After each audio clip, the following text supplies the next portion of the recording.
team today? Got to go with Eli. Honestly, I think this race is going to be a mental chess match. And then, so is Eli just going full send today, or what?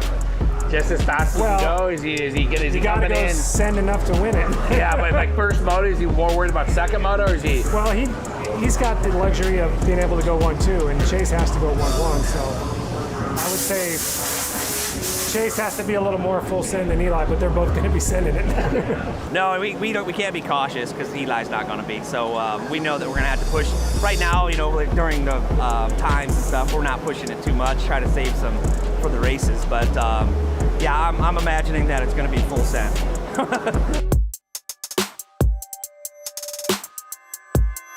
We need to go 1-1 today. We need a 1-1. So are you sending it today? yeah, sending it, full send. What? You're not riding cautious? No, I'm on offense today. You're battling for the championship with Eli Tomac. Probably one of the best to ever, you know, do it on a motocross bike. Yeah. How do you feel about that, dude?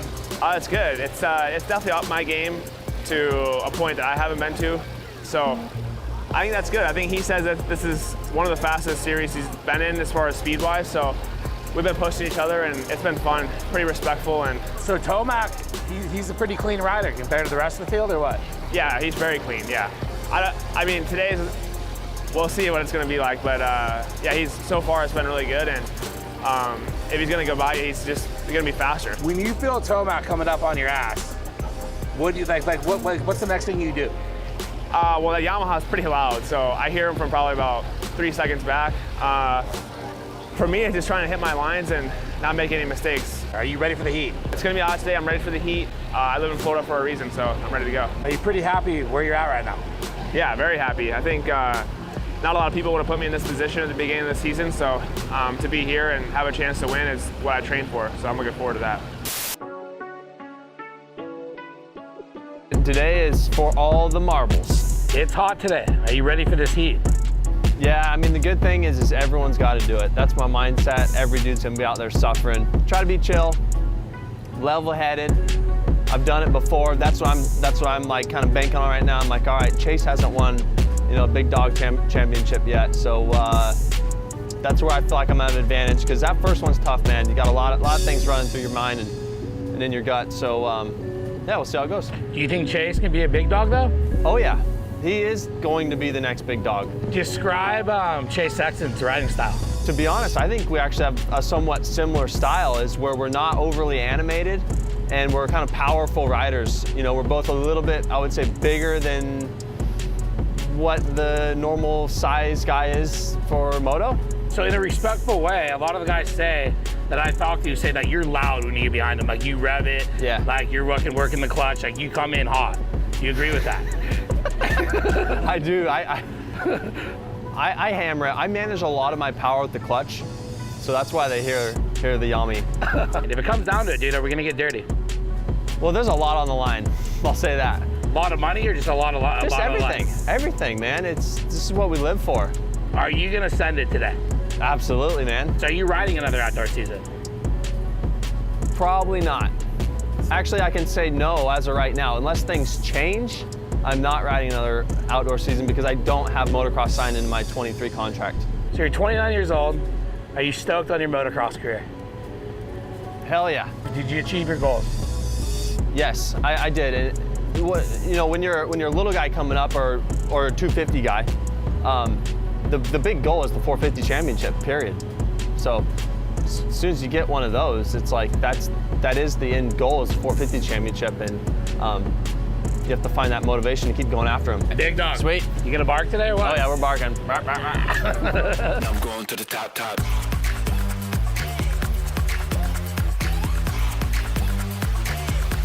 I'm going to the top. This is by far the best game. For sure. I'll be able to get The some one more. that Tomac took was pretty good, but I like being here. You want to do a start, or you want to save it? Let's probably do one. It really comes down to right now. It's if Eli needs to focus and Chase needs to focus. Head forward, run into that first corner, and get that start. Right leg, we got solid laps, all right? Right back at it again. Let's go.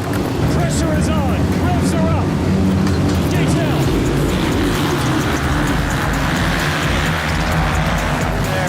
in there. Oh, let's go. Tomac's going to lead the main. Sexton's right there on the inside, and they're 1-2, and Sexton got around it. Thank you, God. That's all we asked for. Thank you. We know how important this moto is to both these guys for different reasons, but wow, this is fast forward. 1 and 2 off the gate. Chase is up front. Let's see how Eli attacks him. Let's go, let's go.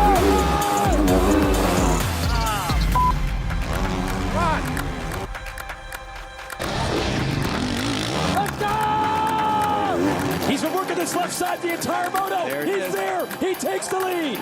Sexton comes back. Not enough. Eli Tomac's in the #1 spot. Here it is, the final stretch. Tomac doubles. He triples. Checker flag. Eli Tomac takes the first moto. Wow, what a race. Great job, both these guys.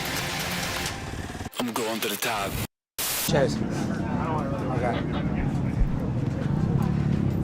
Nope. You're all right. One more to go. I try my best with the lappers. Dude, they're everywhere. Falling right in front of you and shit, too. They don't get out of the way. I know. Get a good start in the next one. Be solid. Big dog. Yeah. 1 moto down. How we feeling? Yeah, man, it's brutal out there, to say the least. Taught, kind of had to pace myself first half, and was able to make the pass there in the rollers. It's just tough, so we're going at it, and that was a big deal for us in Moto 1. Gotta stay focused on Moto 2. How was that pace? Were you like fully pinned or what? It was a mix. It was kind of pace, make attack, go, make attack, pace, and finally was able to make it. So it's just hot. You gotta know when to make the pass. 1 more to go. Let it, boys. Let's go. Lock in. All right, bro. Head forward, side leg, go on the right. Let's get it.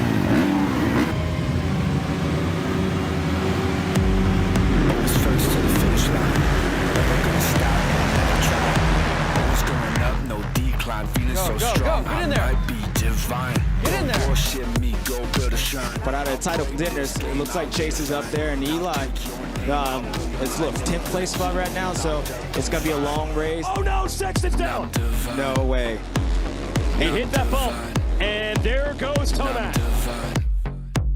I think Chase crashed again. Where is Sexton? Ganging up. He's passing everybody. He's back. The kid ain't gonna give up. We know that. So this title ain't over. It ain't over. There's the move. Tomac goes around his teammate.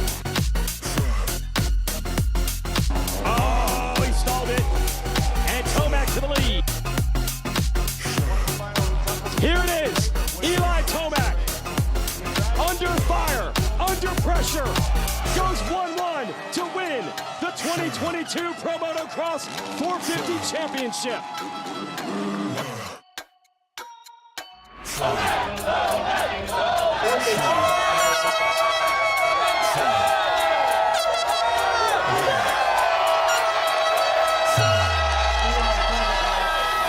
Thought I was done, but I never died. Anderson, What's up? you made it, dude, all the way through. I haven't done that in a minute. Outdoors. I know. I'm impressed. How you feeling?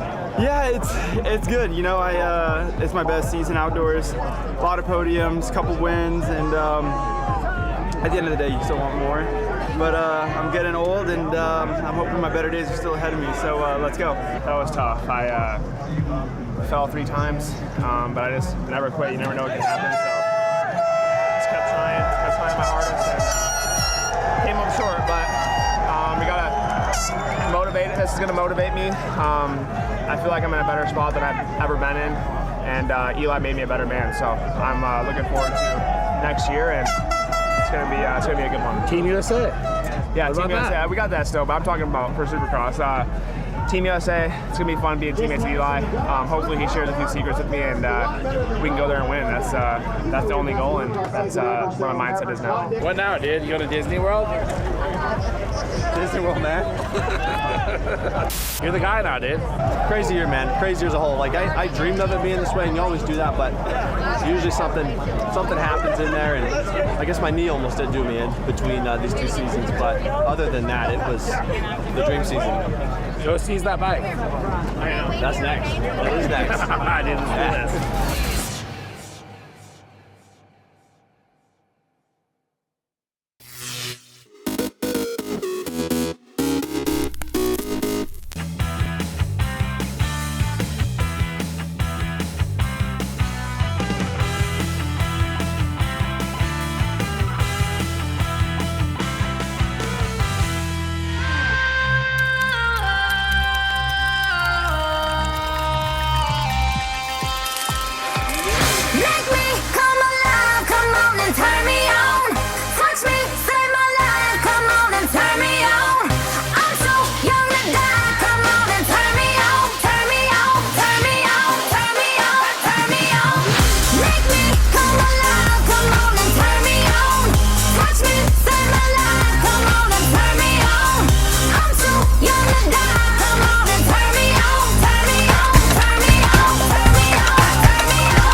In the studio, you've got perfect sound and you're altering everything and you think that's it.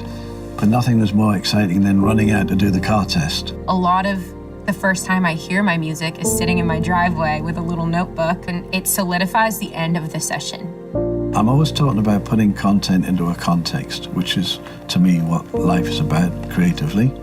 The car test becomes probably the most important test of how you know the public are going to receive the music or the work that you've done.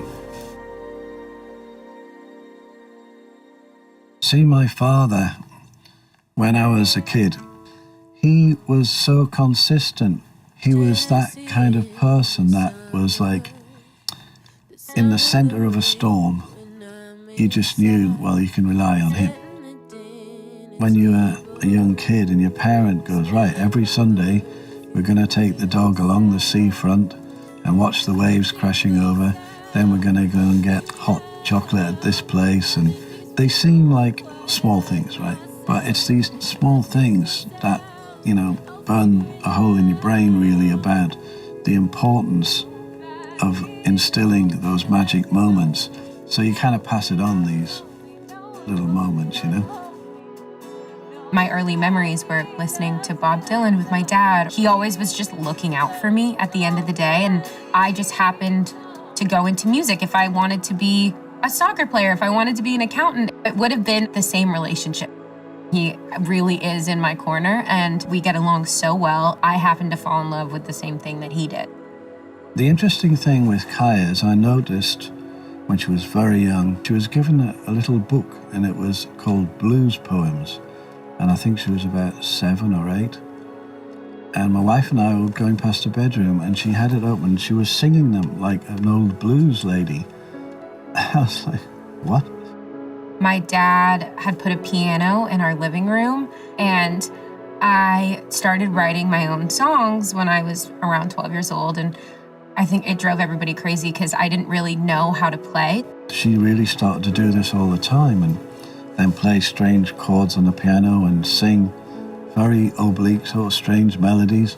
And that's how I always felt, was like, I don't know what I want to make because I love everything. Music chose her, you know. It was just impossible for her to go off the path. If things go south, I'll figure it out. Nothing keeps me going quite like myself. If things go south, I'll figure it out. I didn't regard myself as a record producer. I was a songwriter too, and at the beginning, I first realized that I needed to learn how to produce records was the frustration of being produced by other people. And in those days, no musician really was allowed near the board. You played your instruments and then you sat somewhere at the back and listened. But I kept wanting to put my hand up, you know. My dad's my favorite person to work with. It was nice to have someone who totally understood from the start why I started making music. And it was because I just loved to do it. And the best advice he's ever given me is the second you stop loving it, it's out the window. The song, If Things Go South, was really about me realizing the strength I have in myself. I've figured out things before and I'll figure it out again. I'd always dealt with anxiety, but I didn't realize until I was talking about it, and the way I was coping was moving forward all the time. And COVID put things in perspective because I was sitting with myself. She'd been through a really hard time and she was suddenly trapped in a flat on her own, and I was diagnosed with OCD. A lot of the album is about that, and from there forward was this journey of like, all right, now I gotta figure out how I'm gonna live with this and not let this be my whole life anymore. If things go south, I'll figure it out. Let's just head south. Just drive away from them. Just they go right, we go that way. She sort of started to work her way out of it with songs. And so literally what happened, within about 4 or 5 days, 10 songs came blurting out. I would play the guitar and she would just sing it sitting in a chair. She never got up and sang in a mic. And it all came out, and then she realized what she was letting out and writing. The song especially is so much about just loving yourself. Even if loving yourself is not like shouting it from the rooftops, you can do anything.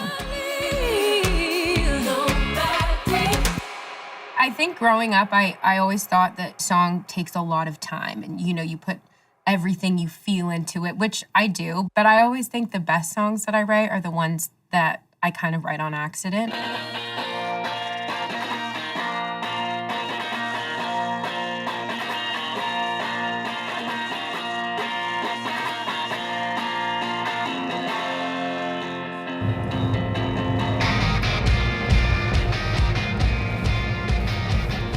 See, this one is it is about a relationship. But you know what? It sounds like a very sassy song, which it is.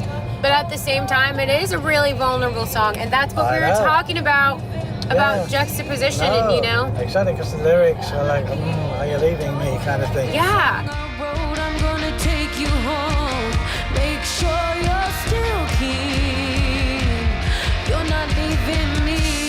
Growing up in a rock and roll environment, I had to put a song on the record that was rock and roll because I was so inspired growing up by rock and roll music. And that was a song that, first, I always say more than anything, I'm a live performer. And that was the song that I was like, when I play live, I want a song that's gonna get people really excited. Bluer than the ocean when you're not around. But I'd never tell you, would I let you down? So the reason I did the honey in that sultry voice was almost to be like, I've made myself the least, I'm so nervous and act so unattractive and all these things that I'm saying. But at the very end is almost like, honey, you still like me, Honey, honey, honey.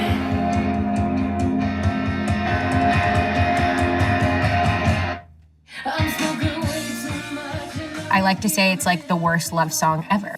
It's more about, I love being around you, but I also want to do my own thing. It's like a punk song that's thrashing out, but she's singing these words that are very spelling out specific things and moments in time. After she's spat it all out, it just stops dead and she goes, honey. You know what I mean?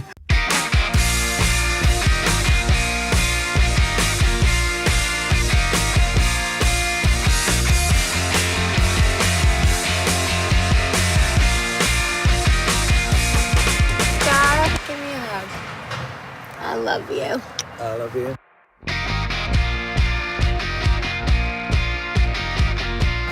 I think this is great. I do too. I think this was when it could not have gone better. Why have you got high voltage system enabled?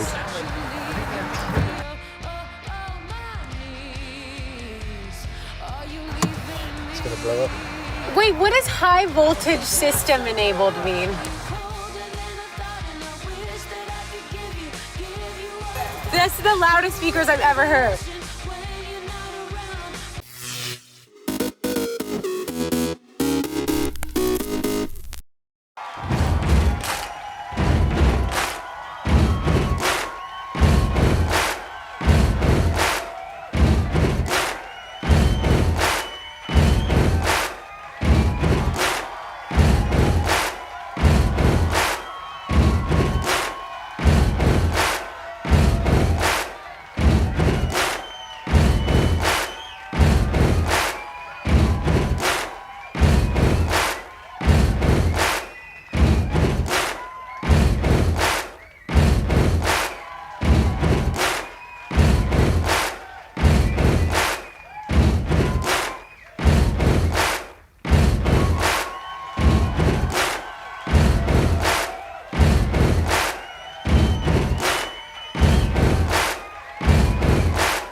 Jessica Grulich. My name is Audrey Mono. Hi, I'm Billy Valentine. Hi, I'm Ben King. Hey, my name's Logan Dubois. I'm Kim Madden. I'm Aaron Togeling. Hi, I'm Robert O'Day.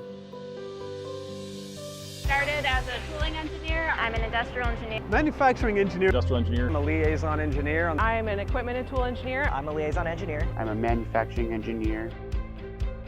On a daily basis, I feel that what drives me is the responsibilities that we have as industrial engineers. Manufacturing engineering is extremely important to Boeing because it makes sure that engineering designs and fabrication are seamlessly integrated. As a liaison engineer, I feel we are most responsible for the safety and integrity of the airplane first and foremost. My favorite jobs are always the safety and ergonomic related projects because what they do is really difficult. So anything as an engineer we can do to make their lives easier is really rewarding. We develop staffing plans, business plans writ large. We do a lot of process improvement, and in general, we're the advocate for operations and manufacturing in an engineering context. So it's really exciting every week here because we don't know what we're going to be doing. I know I'll be working on something on the airplane. I don't know what the issue would be, and it'll be exciting to try to learn and figure out what's going on. We measure airplane products as they're being built to verify that they're installed in the correct locations, or if parts aren't fitting together, we can help the investigation to see what isn't fitting or where some of the root causes might be for the problem. There's an extreme focus on what does the production system look like to build these airplanes? How do we further design for manufacturability and assembly? How do we utilize our lean processes, automation, and all our processes and tools to make it happen? I wouldn't have ever thought that I would be able to work so closely next to the airplane and have such a hands-on job. If you look behind me, you'll see the 737 MAX assembly line in Renton. This airplane behind us comes in smaller sections and we put it all together on this factory floor.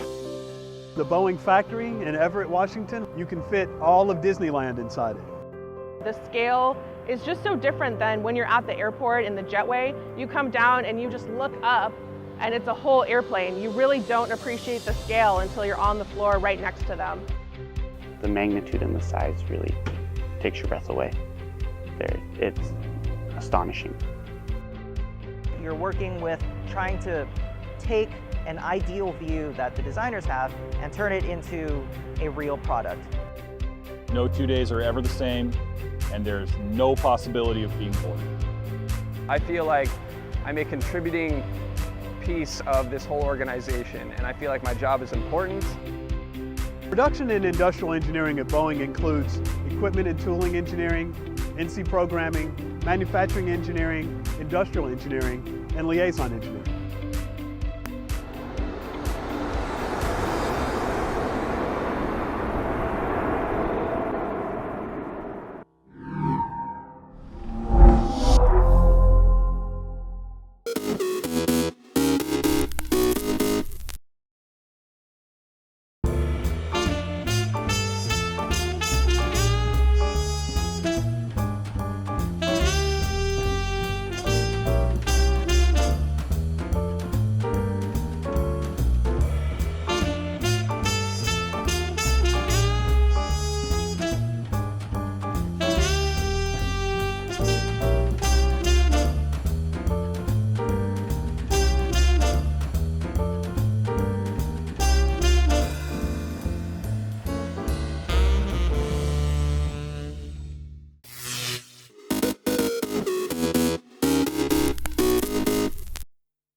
I felt at home right away in Cape Town. There's a really open quality in people who live by the ocean. The people here have a real sense of fun, of relaxation, lightness of touch. Everywhere you look, there's real style and originality, and I think it's hard not to get caught up in it. It's got amazing food, incredible aromas and color, all the things that make life rich. But I keep getting drawn back to the mountain. It's a unique and incredible thing to have a mountain like that right in the center of a city. I mean, Up there, you can really feel the vibrancy of this city and its people. I find it so inspiring.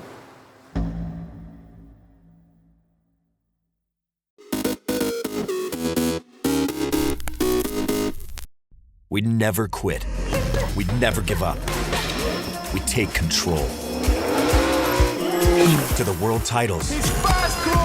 To the world's first. The world's best. UFC Strawweight Champion. Ready? Come with us. We're just getting started. It's going to be so much fun, I promise you.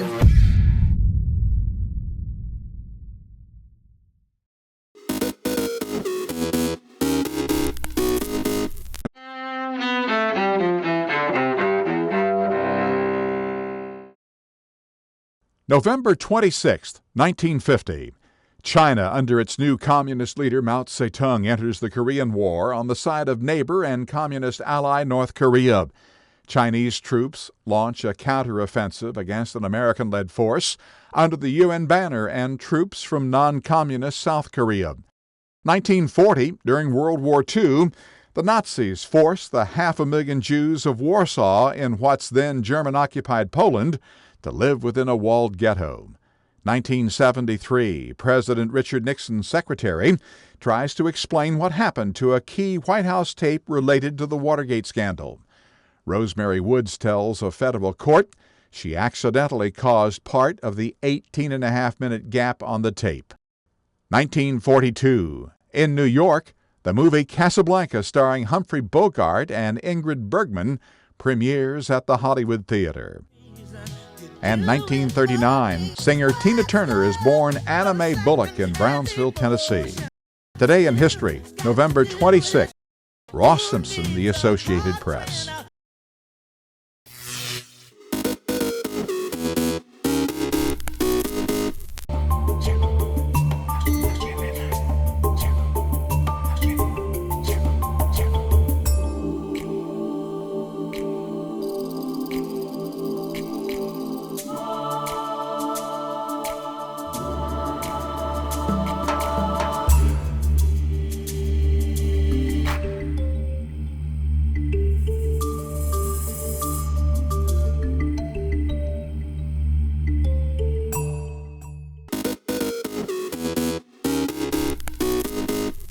Welcome back in our studio, and in today's news,